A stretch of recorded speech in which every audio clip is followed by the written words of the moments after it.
Tupac Shakur wasn't just a revolutionary rapper and poet. He was someone who seemed remarkably aware of his destiny. Throughout his career, Tupac's lyrics contain numerous references to an early departure.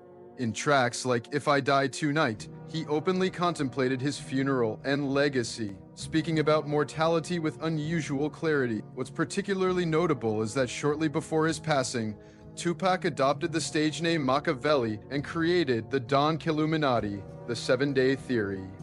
This album, featuring Tupac in a symbolic pose on its cover, was released posthumously just 2 months after his passing in Las Vegas in 1996, imagery that now seems eerily prescient. In interviews, Tupac often expressed a philosophical stance regarding mortality, famously stating, "I don't have fear, I have faith."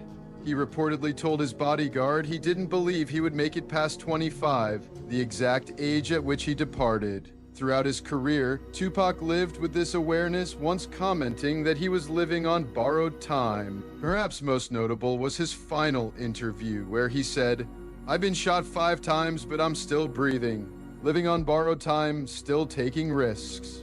Merely 8 days later, he was involved in the incident that would claim his life 6 days after that. Michael Jackson, the king of pop, seemed to develop increasing concerns in his final years that went beyond his public persona. In notes discovered after his passing, Jackson had written, "I'm worried someone is trying to harm me." This concern was echoed by his sister LaToya, who claimed Michael had expressed concerns to family members about his valuable music catalog. In 2009, just weeks before his passing, Jackson reportedly told his son Prince, "They're after my catalog, you'll have nothing." The catalog, which included valuable music rights, was worth hundreds of millions of dollars, giving context to his apparent concerns. During rehearsals for his planned This Is It concert series, many crew members noted that Jackson appeared tired and sometimes distracted. In what would be his final rehearsal, Jackson performed Earth Song, which ends with him in a reflective pose, the last performance fans would ever see. Perhaps most notable was a conversation with his former bodyguard, Matt Fitz, in which Jackson reportedly said, "I don't think I'll be here much longer." This direct statement suggests Jackson had specific concerns about his future. On June 25, 2009, Michael Jackson suffered cardiac arrest at his Los Angeles home. His personal physician, Conrad Murray, was later held legally responsible for Jackson's passing. Amy Winehouse, with her powerful voice and soulful presence, carried a somber awareness throughout her final years. The Grammy-winning singer reportedly told her bodyguard about her concerns for the future and confided in close friends about her awareness of the notorious 27 Club, a group of influential musicians who all passed at age 27, including Jimi Hendrix, Janis Joplin, Jim Morrison, and Kurt Cobain. In 2008, 3 years before her passing, Amy's grandmother revealed that Amy had shared personal concerns about longevity. This became increasingly troubling as Amy's health struggles became more public, with many noticing the physical challenges she was experiencing. Her music itself contains poignant foreshadowing. In her iconic song Rehab, she repeatedly sang about refusing treatment for her personal struggles, the very issues that would eventually impact her health. Lyrics that once seemed defiant took on a more profound meaning as her struggles continued. According to reports, Amy called her doctor the night before she passed, expressing concerns about her well-being. Just hours later, on July 23, 2011, Amy Winehouse was found unresponsive in her London apartment. In an unfortunate coincidence that still gives fans chills, Amy was exactly 27 years old when she passed, joining the very 27 Club she had previously discussed. Friends and family later revealed that Amy had spoken of this possibility repeatedly, as though aware of some unavoidable circumstance. John Lennon, the legendary Beatle and peace activist, made several statements throughout his life that would later take on new meaning. In a 1965 interview, Lennon said something unusually prescient. "We'll either go in a plane crash or we'll be approached by some troubled individual." 15 years later, this unfortunately came to pass.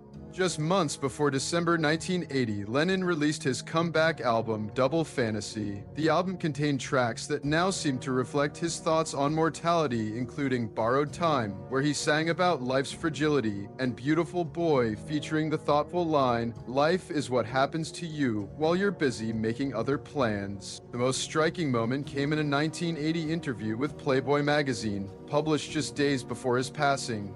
In it, Lennon calmly stated, "I'm not afraid of dying. I'm prepared for death because I don't believe in it. I think it's just getting out of one car and getting into another." These words would take on profound significance just days later. On December 8, 1980, as he returned to his New York apartment building, Lennon had a fateful encounter. Earlier that same day, Lennon had signed an album for someone, creating a moment that would forever change music history. Heath Ledger's portrayal of the Joker in The Dark Knight earned him a posthumous Oscar, but the role seemed to carry a significant emotional weight that Ledger himself appeared to acknowledge. During filming, Ledger kept a creative journal where he developed his character, filling its pages with images and references that mirrored his intense approach to the role. In its final pages, he wrote the poignant words, "BY, BY." According to his sister Kate, Ledger called her the night before his passing and told her his sleep struggles had intensified. She expressed concern about his health regimen, to which he reassured her about his choices. This conversation would later become an important memory for his family. Most notably, Heath reportedly told his sister, "I worry about how this role might affect me." She later revealed that he seemed particularly thoughtful about his future, as though the intensity of the character was requiring significant personal investment.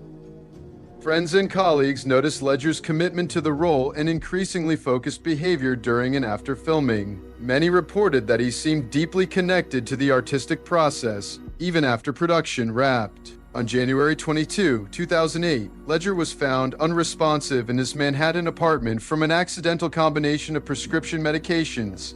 He was just 28 years old. David Bowie's final album, Black Star, released just 2 days before his passing, now appears to be a beautifully crafted farewell. While keeping his health condition largely private, Bowie transformed his situation into his final artistic statement, a deliberate and poetic goodbye to his fans. The album's title track, Black Star, includes lyrics about a solitary candle and passing the torch, while the music video presents symbolic imagery, seemingly Bowie's way of exploring mortality through his characteristic artistic vision. In the video for Lazarus, named after a biblical figure who rose from the dead, Bowie is shown in a reflective state with bandages over his eyes, singing, "Look up here, I'm in heaven."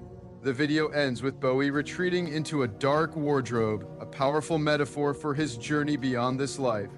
Tony Visconti, Bowie's longtime producer, later confirmed what fans suspected. He made Black Star as his parting gift. "I knew this was goodbye." This deliberate farewell suggests Bowie was not only aware of his circumstances, but chose to transform it into one final creative expression. On January 10, 2016, just 2 days after his 69th birthday and the release of Black Star, David Bowie passed away in his New York apartment. Yassine Floyd, known professionally as XXXTentacion, seemed remarkably thoughtful about his purpose in the months before his passing. The young artist posted an Instagram Live video that would later resonate deeply with his fans, speaking about his life's mission with unusual clarity. "If I'm going to die or ever be a sacrifice, I want to make sure that my life made at least 5 million kids happy." Even more striking was his music video for Sad, released posthumously, which depicted XXXTentacion in a symbolic scenario reflecting on his life journey. The video includes a scene with a note that reads, "Death before dishonor," and explores themes of personal growth and redemption that now seem particularly meaningful. In songs like "Everybody Dies in Their Nightmares," he expressed thoughts about mortality and life's fragility with a maturity beyond his years. Friends reported that he often spoke about his concerns for the future and expressed awareness about personal safety, as though particularly conscious of life's uncertainty. What makes his perspective particularly noteworthy was the practical step he took, preparing legal documents just months before his passing. Unusual foresight for someone only 20 years old. This preparation suggests his thoughts weren't just artistic expressions, but genuine reflections about life's unpredictability. On June 18, 2018, ZakTopia passed away following an incident in Deerfield Beach, Florida. He was just 20 years old. Gerard Higgins, known professionally as Juice WRLD, had perhaps one of the most explicit lyrical references about mortality. In his 2018 hit Legends, recorded as a tribute to fellow artists ZakTopia and Lil Peep, who passed young, Juice expressed the poignant line, "What's the 27 club? We ain't making it past 21." The striking coincidence would later give his fans pause for reflection. Throughout his music, Juice frequently addressed his personal challenges with unusual candor. In songs like Lean With Me and Wasted, he openly discussed his struggles, creating a musical diary that now reads like a series of heartfelt confessions. Friends reported that Juice often spoke about his concerns and struggled with the pressures of sudden fame. In interviews, he was remarkably transparent about his challenges, once saying, "I've seen the light at the end of the tunnel," a statement that would later take on new meaning. What makes his case unique is the specificity of his reference, not just expressing concerns about the future, but the exact age he mentioned in his lyrics. This precision has left fans and observers reflecting on the power of his artistic expression. On December 8, 2019, Juice experienced a medical emergency at Chicago's Midway International Airport. He was taken to a nearby hospital where he passed away at the age of 21, exactly as referenced in his lyrics just 1 year earlier. Whitney Houston, with her angelic voice and profound impact, made several statements before her passing that now seem especially poignant. Just days before she departed, Houston was overheard saying, "I'm going to see Jesus. I want to see Jesus." According to friends at the pre-Grammy event where this happened, Houston seemed at peace but unusually reflective, as if experiencing a moment of clarity. In her final recorded performance at a nightclub just 2 days before her passing, Houston sang "Jesus Loves Me" alongside Kelly Price. Witnesses described it as both beautiful and moving, with Houston appearing delicate but spiritually connected, as though sharing a particularly meaningful moment with her audience. In an interview years earlier, Houston had spoken about her faith with unusual clarity, describing her beliefs as peaceful and beautiful. She said, "I'm not afraid of what comes next. I just want to be prepared." These words would later take on profound significance as her final days approached. Perhaps most notable was the fact that on the day she passed, Houston was preparing to attend Clive Davis's pre-Grammy party, the same event where she had been discovered decades earlier, creating a full-circle moment that she never witnessed. This poetic timing has not been lost on those who reflect on her remarkable journey. On February 11, 2012, Whitney Houston was found unresponsive at the Beverly Hilton Hotel. Her passing was later attributed to multiple health factors. Friends and family would later recall Houston's increasing references to spirituality in her final weeks, suggesting she may have felt a special connection to her faith. Paul Walker, best known for his role in the Fast and Furious franchise, made statements about vehicle safety and life's unpredictability that would later seem especially meaningful. In a 2013 interview just months before his passing, Walker discussed the risks portrayed in the films, saying, "It's not a matter of if something happens, but when." This casual statement would later resonate deeply with fans who recognized the connection to subsequent events.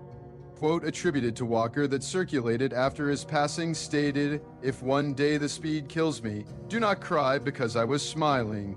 Though the origin of this quote remains unclear, its alignment with Walker's passion for automobiles and ultimate fate created a powerful connection for his fans worldwide. Walker's father later revealed that on the day he passed, Paul had a conversation with his daughter Meadow about taking a break from acting to spend more time with her.